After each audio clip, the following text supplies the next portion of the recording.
আর যদি কেউ নাও আসে আমরা ফুলে ফুলে সাজিয়ে রাখি এবং খুব সুন্দর করে যত্ন করে, দেখলে আপনি অবাক হয়ে যাবেন যে এত সুন্দর করে সাজিয়ে রাখি। এগুলো রং লাগছে জায়গা মতো লাগছে, উপরে আকাশ, আকাশে সিগন্যাল নাই, বাতি নাই, সেইখানে তোরে পাঠাইয়া দিলাম। কার ডায়লগ? আমার? না না, আমার না। আমি এত বড় ডায়লগ কোনোদিনও দিতে পারিনি, পারবো না। কিংবদন্তি অভিনেতা হুমায়ুন ফরিদীর ত্যাগ সিনেমাতে তার একটি কমন ডায়লগ ছিল। সেই কিংবদন্তি অভিনেতা হুমায়ুন ফরিদী চিরনিদ্রায় শুয়ে আছে। কোথায় শুয়ে আছে আমরা অনেকেই জানি না। তার অনেক ভক্ত যারা আছে তারা অনেকেই জানেন না কোথায় হুমায়ুন ফরিদী চিরনিদ্রায় শুয়ে আছে। হুমায়ুন ফরিদী চিরনিদ্রায় শুয়ে আছে, আমাদের কিংবদন্তি অভিনেতা হুমায়ুন ফরিদী চিরনিদ্রায় শুয়ে আছে শহীদ বুদ্ধিজীবী গোরস্থান মিরপুর 1-এ। কেউ যদি যেতে চান সোজা মাজার রোড থেকে একটু সামনে, মাজার থেকে মিরপুর শালী মাজার থেকে একটু সামনে যেই হাতের ডাইনে নিবেন, ডাইনে নিলেই দেখবেন একটি সাইনবোর্ড আছে, শহীদ বুদ্ধিজীবী স্মৃতিসৌধ। সেটি পার হলেই ভিতরে একটু ঢুকেই হাতের বামে আস্তে আস্তে এগিয়ে যাবেন, অনেকগুলো কবর।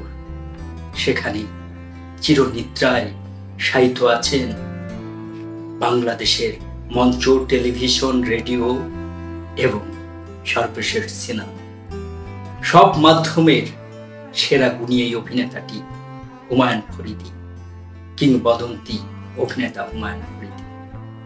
কেউ চাইলেই দেখতে পারেন, যেতে পারেন মিরপুরের শহীদ বুদ্ধিজীবী গোরস্থান। সেখানেই চিরনিদ্রায় শায়িত আছে ধবধবে সাদা পাথরে মোড়া একটি কবর, সবুজ গালিচা বেছানো একটি কবরের মাটির নিচে চিরনিদ্রায় ঘুম দিচ্ছেন আমাদের প্রিয় অভিনেতা হুমায়ুন ফরিদী। হুমায়ুন ফরিদী, তার পাশেই আছে তার গুরু, যাকে দেখলেই সবসময় দাঁড়িয়ে পড়তেন তার শ্বশুর আব্বা গোলাম মুস্তফা। একটু সামনে এগিয়ে গেলে সুবর্ণা মুস্তফার কথা মনে পড়ে যায়। সুবর্ণা আপ্পার সঙ্গে কত ভালোবাসা ছিল ফরিদী। সুবর্ণা আপ্পা এখনো কি হুমায়ুন ফরিদীকে অ্যাভয়েড করতে পারেন? তার পিতা গোলাম মুস্তফা হুমায়ুন ফরিদীর কবরের পাশ দিয়ে যেতে হয়, সেই কবরে দেখা হয় নিশ্চয়। আর ফরিদী ভাই এই কবরে শুয়ে মুচকে মুচকে হাসেন নিশ্চয়। সুবর্ণা এসেছে, কিংবা খুব আনন্দ পান, কিংবা খুব বেদনা। একদিন ছেড়ে গিয়েছিল সুবর্ণা আপা ফরিদী ভাইকে। সেই কবর, এখানে যে কবর, সেই কবর পরিষ্কার পরিচ্ছন্ন করে রাখতে হবে। সেখানে যে হঠাৎ দেখা হয়ে গেল তেমনই একজন মানুষের সঙ্গে, শেখ মতিউর রহমান ভাই, বাড়ি তার কিশোরগঞ্জে। সেই কিশোরগঞ্জের মানুষটি খুব ভালোবাসা দিয়ে আগলে রেখেছেন ফরিদী ভাইকে। আরো কয়েকজন আছে তার ভক্ত, সবাই মিলে কিন্তু কবর পরিষ্কার পরিচ্ছন্ন সমস্ত কিছু করে রাখার যে দায়িত্ব, সেটি করে এই শেখ মতিউর রহমান ভাই। পেশায় একজন, তিনি জেলে বলবো কিনা, মৎস্যজীবী। তিনি ভোর 6টায় গাবতলী বিজিবি মার্কেট থেকে পাইকারিতে মাছ কিনে তারপর পাড়ায় পাড়ায় বিক্রি করেন, দুপুর পর্যন্ত বিক্রি করেন, তারপর বিকালটায় সময় দেন এই গোরস্থানে। এবং ফরিদী ভাইয়ের কবরটাকেও সে খুব যত্ন করে রাখে, একদম পরিষ্কার চকচকে করে রাখে, ভালোবেসে, খুব মন থেকে ভালোবেসে এটি করে। কারণ তার এই পেশায় তিনি কোনো বেতন পান, ভালোবেসেই করে এই মতিউর রহমান ভাই। তার কিছু কথা আমার সঙ্গে বলেছেন, সেটি আপনাদের সঙ্গে শেয়ার করতে পারলে ভালো লাগবে। আমার নাম মোহাম্মদ শেখ মতিউর রহমান। আমার দেশের বাড়ি কিশোরগঞ্জ, মিঠামন থানা। আর আমার পেশা হলো আমি একজন মাছ বিক্রেতা। আর মাছ বিক্রি শেষে আমি এখানে আসি এখানে অনেক গুণীজন শুয়ে আছেন, যাদের জীবনের ঝুঁকি নিয়ে অনেকে জীবন উৎসর্গ করে আমাদেরকে স্বাধীনতা নিয়ে দিয়েছেন। আমি ওনাদেরকে হৃদয়ে ধারণ করি, ওনাদেরকে শ্রদ্ধা করি, ভালোবাসি। ওনাদের কবরগুলো সুন্দর করে সাজিয়ে গুজিয়ে আমাদের নতুন প্রজন্মের মাঝে তুলে ধরি, যা দেখে নতুন প্রজন্মের মাঝে দেশপ্রেম জাগ্রত হয়, দেশের প্রতি ভালো কাজ করে। সেই উদ্দেশ্য নিয়েই কিন্তু আমি মূলত এখানে এই কবরের কাজ করে থাকি। আর এই যে এখানে যে কবর শুয়ে আছেন, এখানে যে শুয়ে আছেন, ইনি হলেন আমাদের বাংলাদেশের একজন কিংবদন্তি অভিনেতা, বীর মুক্তিযোদ্ধা হুমায়ুন কবির স্যার। ওনার এই যে উক্তিগুলো রয়েছে এখনও কিন্তু আমাদের নতুন প্রজন্মের মাঝে মুখে মুখে ভালোবাসা বিশাল সমুদ্র, মৃত্যু অনিবার্য, মৃত্যুকে আলিঙ্গন করো, এই ধরনের অনেক অনেক দামি কথাগুলো এখন আমাদের মাঝে কিন্তু যে নতুন প্রজন্ম যারা রয়েছে সেই কথাগুলো কিন্তু এখন এই কবরস্থানে আইসা বলে যে আসলে স্যার অনেক উক্তিগুলো বলে গেছেন, সেই উক্তিগুলো আসলে অত্যন্ত দামি।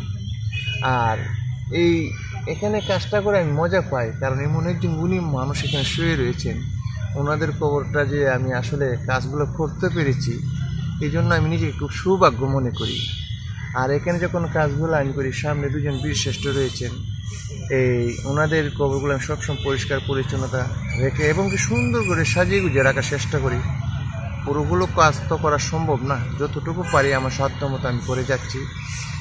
উদ্দেশ্য একটাই, যা দেখে আমরা যারা এখন জীবিত রয়েছি আমরা যেন একটু ভালো কিছু করি, মৃত্যুর পর যাতে কবরস্থানে এসে অন্তত কি কথাটা বলে লোকটা ভালো ছিল, সেটাই যেন আমরা করতে পারি। এই জন্যই আমি কাজগুলো করে যাচ্ছি আর মানুষকে মেসেজ দিয়ে যাচ্ছি যে ভালো কিছু করো, দেশটাকে ভালোবাসো, দেশকে ভালোবাসলে চিরদিন মানুষ মৃত্যুর পরও কিন্তু শ্রদ্ধার সাথে স্মরণ করবে, ভালোবাসবে। এইটুকু চেষ্টা করে যাচ্ছে আর কি। ফরিদি ভাই বেঁচে থাকতে তার জন্মদিনটা সব শিল্পী মিলে খুব ঘটা করে করা হতো।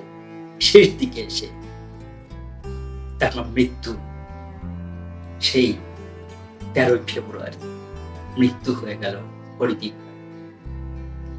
তার জন্মদিন এবং মৃত্যু দিনে খুব যত্ন করে ফুলে ফুলে সাজিয়ে রাখেন এই মতিউর রহমান সহ আর কয়েকজন ভক্ত। কেউ আসুক না আসুক, তারা ঠিকই ফরিদি ভাইয়ের সমাধিটা খুব সুন্দর করে ফুল দিয়ে সাজিয়ে রাখে। বিশেষ করে হুমায়ুন কবির স্যারের মৃত্যুবার্ষিকীতে আমি আছি, সিলেটের একটি ছেলে আছে নাম অরণ্য, জাহাঙ্গীরনগর বিশ্ববিদ্যালয়ের একটি ছেলে আছে নাম হচ্ছে শেখ জিসান আহমেদ, আমরা 3 জন অন্তত সবাই কেউ যদি নাও আসে কি না জানি না, তবে সকাল থেকে বিকেল পর্যন্ত থাকি যে স্যারের বক্তরা আসবে, আইসা ওনাকে শ্রদ্ধা নিবেদন করবে। যদি কেউ আসে তাদেরকে আমরা খুব আনন্দের সাথে গ্রহণ করি, আর যদি কেউ নাও আসে আমরা ফুলে ফুলে সাজিয়ে রাখি এবং খুব সুন্দর করে যত্ন করে, দেখলে আপনি অবাক হয়ে যাবেন যে এত সুন্দর করে সাজিয়ে রাখি। এগুলো রং করি, গাছগুলো চেটে চেটে একদম সুন্দর করে রাখি, তো ভালো লাগে। এটা যা করি সম্পূর্ণ ভালোবাসা থেকে, ভালো লাগা থেকে, শ্রদ্ধা করি। আর নইলে একটি ছেলে ওই যে বললাম না মরণ্য, সিলেট থেকে আসতো না, শুধু একটি জন্যই আসে যে স্যারের মৃত্যুবার্ষিকী স্মরণ করে, তো এইবার আসতে পারে নাই। তো খোঁজখবর রাখছে কিভাবে কি করতেছি, সে এই দিকটা নজর রাখছে।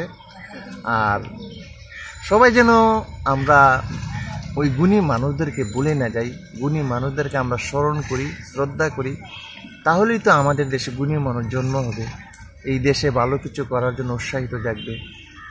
আমরা যদি ওনাদেরকে ভুলে যাই তাহলে কিন্তু জাতি হিসেবে খুবই অকৃতজ্ঞ।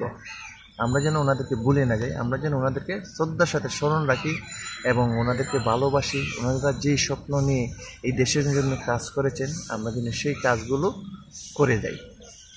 তেল গেলে ফুরাইয়া বাতি যায় নিভিয়া, কি হবে আর কান্দিয়া, তেল গেলে ফুরাইয়া